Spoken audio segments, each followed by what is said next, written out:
তাহলে দুপুরের পর থেকে এখন আপনার 40 টাকা হয়েছে। হ্যাঁ। ও এখন ওই যে একটু ধানের সিজন তো মানুষ কাজ টাজ করতেছে। আমি বাবা ভুল করেছি খুব। কি আমি ধান কাটা জনে গেলে আমি 1000 টাকা জন ছিলাম এখানে।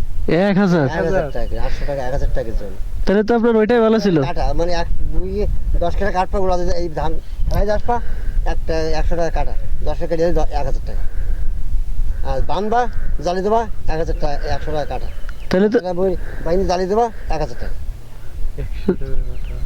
তাহলে তো বিশাল ব্যাপার। এই ধান কাটা বান্দা ঝাড়া আল্লাহ পাকের ইচ্ছা আমার কাছে কিছু না। তাহলে আপনার এটা থেকে ওইটাই অনেক ভালো ছিল। এই যে লোক কষ্ট পাবে টানি টানি যাবে কষ্ট যার ট্রেনে যাবে তো এইবার লোক থাকবো বেশি পাস না ও ওবার একটা সাইকেল লাগিয়েছে এবারে ধরো আপনার চলে গেলে নেই তাহলে পাবেন লোক থাকলে আমি এবার রাতে লোক এবার থাকতো।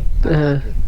এই যে আমরা একটা মোটর সাইকেল আসলাম একটা মহিলা আসলাম বলি তো আমতলায় গিয়ে ওই আমটা পালাম কাটলাম আমটা খারাপ আর ওই একটা আপনার এসে নেই লোক এবার থাকতে পারে একটা লোক আসবে না তাহলে এবার কী করবে?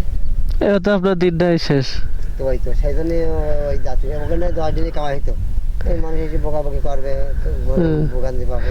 এটা তো আপনার সারা জীবনের জন্য আর এটাতে দেখা যাচ্ছে একটা সিজন 10 দিনের জন্য। জানি বাবা আমি ধরে যাইনি ওই এই বাড়ি এলাকা এই ছোটো বাড়ি এই গরিব মানুষ খুব 12-15 কাটা ভুঁইছিল তাই হাওয়া করি তাই দুদিনকে ভেঙে দিলাম বিক্রি গিয়ে তাই ও আমি কিছু করি পাঁচ দিয়ে আমার 700 টাকা দেন যাক গরিব মানুষ। আমি আর ঝাড় ব্যথায় করে আমার একটা ঝাড়ি দাও ধরা হয় একটা ঝাড়ি দাও সেটা কাজ করে দাও টাকা দেওয়ান তা আমি বিকেলবেলা যেন যাবো মানে বিকেলে দিলে লোক 8 জন আসবে নি কষ্ট পাবে তা আমি আর যাই যাক ঠিক আছে থাকে দাদা তাহলে। যাবো এই দুটোর সময় আবার এই রুজি খাবার কেউ রুজি করে দিলাম আমি না থাকলে মানুষের শুনতে পারবো।